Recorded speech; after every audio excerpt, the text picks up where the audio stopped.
Од 0 до Мама Шугар во Скопје.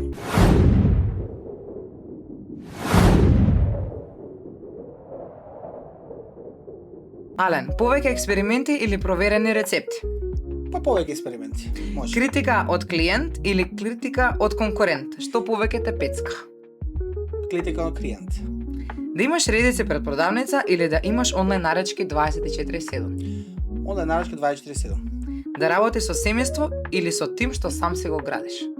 Тим сам што го радиш. Дали си повеќе шизик на ризик или играш сигурно? Шизик на ризик. Always. Да мораш една година да продаваш само еден десерт, кој би бил? Дубај стробери кап. Да направиш најголема торта во Македонија или највкусна мала торта што сите ќе ја паметат? Највкусна мала торта што ќе ја паметат. Да правиш чоколадни десерти или овошни десерти? Чоколадни always. Торта со слика печатена на хартија или фондан? Фондант. Франшиза за Мама Шугар или да? Да. Почитувани гледачи, добредојавте во нашето трето издание на емисијата Од нула. Мој денешен соговорник е Ален Осман. Ален, здраво и добре не дојде. Здраво, добре најдов. Како сме, Ален? Одлично. Кој е Ален и како би се опишал себе си со 3 зборови? Дали можеш да се опишеш себе си со 3 зборови? Многу тешко. Биковите во хороскоп дефинитивно не може да се опишат со 3 зборови. Млад дечко, 31 година, сега 32 во мај месец. Сингл, како почна, мислев ке кажа сингл. Добро. Да, доста амбициозен, доста упорен и истраен, да кажам. Ален, она што е, да речам, препознатливо за тебе, тоа е брендот кој што нели си го имаш, Мама Шугар, сладкарниците во Малта, 3 на број. Па ајде малце за тој дел, од каде идејата првично, како од идеја до реализација на овој бизнес на Малта? Така, значи Мама Шугар има приказна позади самото име, како доаѓа, фамилиарен бизнес, каде што мојата мајка ги спрема благите кои што секогаш ги приготвувала кога била и во Скопје, во домашна атмосфера, во истото. Така да започнам со една локација, приготвување на сами десерти кои што се многу, да кажаме, најфейворит во нашиот дел во Македонија. Со текот на времето, нели, како се движеше и како се отвараше и втора локација, трета локација, секој се додава некои нови сладки во самата листа на кои што ние ги нудовме во нашите локации и сега луѓето кажуваат дека е бренд, ама јас пак нема да кажам дека сум бренд, така луѓето го скромен сум доста во однос на тој дел. Не препознаваат за квалитет, за нешто кој што е свежо и кој што е оригинално, што се нуди во моментално во Малта. Ален, малку сакам да збориме за твојот почеток. Странец, нели, македонец, заминува на Малта. Колку беше предизвик да отвориш свој собствен бизнес на Малта? Како те прифатија луѓето, сепак не си, нели, со граѓанин, ти си странец, отвараш нешто ново, документација, колку е тешко да се отвори бизнес на Малта, еве за гледачите кои што можеби размислуваат да отворат некој собствен бизнес там. Така. Па дошто беше челенџинг да кажам во тој дел дефинитивно, бидејќи со македонски документи е малце потешко да се отвори бизнес. Јас моментално имам long term residence, да кажам, во Малта, врз основа тоа така ја отворив компанијата која што сега ја имам. Доста е челенџинг, доста бара мокотрпна работа и во однос на лиценци, регулативи кои што самата држава ги бара. Меѓутоа не беше лесно. Значи, во другите емисии кај што гостува секогаш кажувам дека трелечето со фстах не го фрла локалците, буквално бака. Затоа што за нив тоа беше нешто ново, нешто кој што не се соочиле или не го пробале, да кажам така, во тој дел. И со текот на времето, сега после 4 години во постојано како сме со 3 локации, еден од топ продуктите кои што се продаваат во нашите локации. Не беше лесно, баш беше тешко, меѓутоа мислам дека истрајноста и оригиналноста и делот и во маркетинг како ние функционираме и сето маркетинг. Благодарам. И во однос на тој дел мислам дека се извојувавме падам на маркетот и се надевам сега и во Европа полека здраве баш. И јас се надевам, Ален. Би сакала да знам, заминуваш прво ти на Малта, си го повлекуваш семејството, колку што знам. Да, и така. Оттаму, нели, и Мама Шугар и семеен бизнес. Па, прашањето ми е како е да работиш со семејство, друго е дома, нели, тоа се наши родители и така натаму, како е кога истите тие луѓе работат со тебе, колку е предизвикувачки да имаш семеен бизнис, да работиш со сопственото семејство. Така. Па челенџинг е, не може дека е многу лесно, заради тоа што повеќе луѓе различно го гледаат бизнисот кога е заеднички во однос на фамилија, кога може да се каже. Меѓутоа работиме и се караме, нема тука, значи мајка ми ќе каже сака да биде тортата, јас викаме не може така да биде, ја мислам дека така биде, меѓутоа се наѓа компромис, не нормално. На крајот од денот работиме за тој бизнис да биде функционален и да покажува резултати.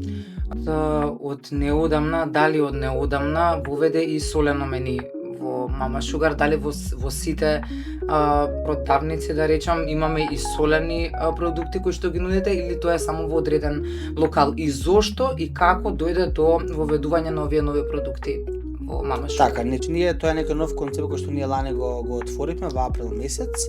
Се вика Mama's Brunch and Burgers. Значи тоа е нешто кај што ние нашите ноти од Македонија во однос на дали тоа е меките со парче сирење, дали тоа е пирошка.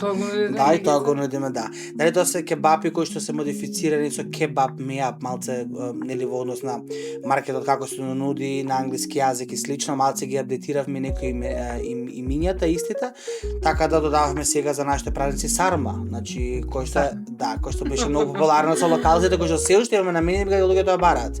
Така да мислам дека Малта како земја луѓето сака да пробаат, малце се околу judgment во тој дел, сака да се каже дали им се свиѓа, не им се свиѓа, меѓутоа сака да пробаат и ако тоа нешто добро, пошто имаме ние добри сарми и лоши сарми, зависи како кој ги прави. Меѓутоа во тој дел дефинитивно ете поминува и таа еве сарма кој што е постна, кој што е веган сарма, кој што ние ставивме на менито и денес и остана и после нашите празници се уште на менито луѓето ја нарачуваат. Дали е преку Вол, дали е преку другите портали за нарачки, дали е за подигање или за конзумирање на лице место.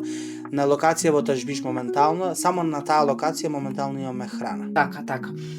Би сакала да знам кој беше за тебе најголемиот предизвик? Дали тоа беше отварањето на вториот, на третиот локал или можеби нешто друго беше најпредизвикувачки за тебе, нели, за твојот бизнис во Малта? Така, па најпредизвикувачки е да се задржи квалитетот. Јас сум човек кој што и моите вработени 21 на број моментално, бевме со тројца, сега сме 21. Знаат дека сум човек кој што највише реагира за квалитетот. Значи секогаш викам на моите вработени дека продуктот кој што ќе го добие клиентот, треба и ти сам себе да го сакаш да го изедеш. Доколку плаќаш една цена, мора да биде вистинскиот продукт кој што се даде на самиот клиент. Така да сум човек кој што во однос на квалитетот тоа беше најголем предизвик да кажам, за да може да се зачува со различни локации, на една централна кујна, самите продукти се носат, се прават грешки нормално, никој не е совршен. Се обидуваме на максимално, значи со тимот кој што работи да се добие вистинскиот продукт за нашите клиенти. Така да тимот макотребно работи, јас сум тука моментално во Скопје 2 недели, они се уште работат, доста им фалам. Така да само истрајност и квалитетот мислам дека доведува до успех кој што се гледа на подолги стази, да кажам така. Ги споменам вработените, многу често и нели пред овој интервју сме се разговарале дека сакаш да вложуваш во вработените, дека ги сакаш, дека го цениш трудот, вложуваш во нив во смисла различни тимбилдинзи, не знам, програми, бенефити кои што се ги имаат вработените, па колку е тешко да се воспостави баланс. Од една страна максимумот да го добиваш од нив, од друга страна колку ален треба да даде за да го задржи нивото на квалитет кој што тие го продуцираат. Така. Па да, многу е битно тоа затоа што кога вложувате во самиот персонал кој што ви работи, затоа што ние не може да постоиме без нив, да се разбереме. Значи, моите вработени се амбасадори на сите локации каде што работат, дефинитивно. Они го представуваат продуктот и сервисот кој што го даваат нели на сите тие локации, така да сега бевме во Сицилија, бевме на тимбилдинг заедно, тимот доста пошто не се знаа сите меѓу себе, пошто се на различни локации, се запознаа, така да мислам дека е многу битно во тој дел да се вложува во вработените.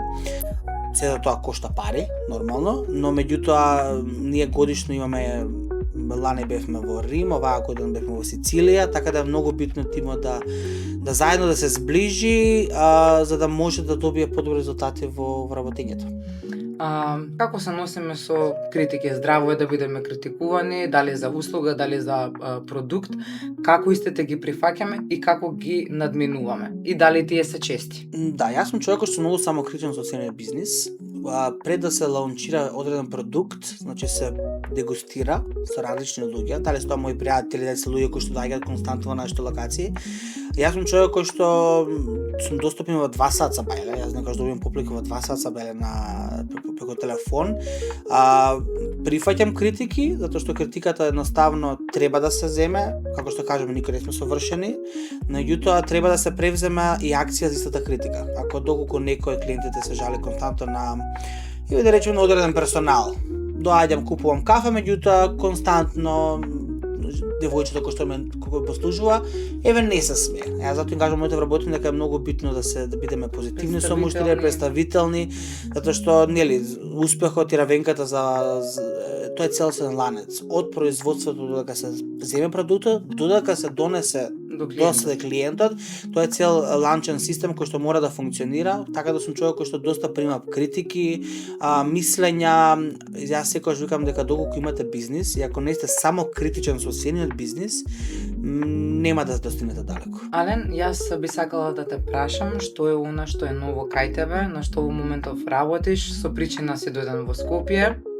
Па би сакала да споделиш на пошироката публика зошто Ален е дојден во Скопје. Иако често патуваш, нели тука си имаш и место на живење и така натаму, твојот живот е тука, но зошто си дојден во Скопје? Во Скопје сум дојден затоа што више размислувавме што од лани да отвориме локација во Скопје, така да Мама Шугар активно се бара да се отвори во Скопје на локација. Имаме преголем демант, луѓе кои што биле едноставно викаат кога ќе биде Скопје, значи дајте да се отвори овде. Ние моментално работиме и за опција за модел за франшиза, за истиот наш постоечки бренд како таков. Меѓутоа во Скопје се решивме ние сами да го отвориме, да не биде тоа некој што трета особа ќе го преземе како бренд за да го отвори, затоа што ипак јас сум македонец, јас сум од Скопје. Скопје е град кој што во последните доста години да се развива, има доста голем потенцијал во однос на гостителството, па затоа еве оваа година активно се одлучивме да отвориме во Скопје. Не знаеме каде ќе биде локацијата. Добро, чисто да најавиме дека Мама Шугар не доаѓа во Скопје и тоа е нешто што треба да се најави, бидејќи сум била на Малта, сум ги пробала твоите сладки, еве сега кога ќе се вратиш на Малта, кога ќе дојдеш пак, отворено нарачка имаш за благи да ми донесеш. Да. Така што јас би ти посакала многу успех. Знам дека ќе успееш, верувам, го препознавам твојот квалитет, сум го пробала. Останува да го следиме твојот успех и секако кога ќе отвараш Мама Шугар во Скопје, каде и да е, во централното подрачје би било? Па да, централно негде. Се уште се размисла дали ќе биде на Нинова, дали ќе биде во Дебармало, се дискутира. Океј, очекуваме покана од Кариера МК, цел тим доаѓаме на сладки. Обавезно. Кај тебе. Многу ти благодарам, Ален. Ти благодарам.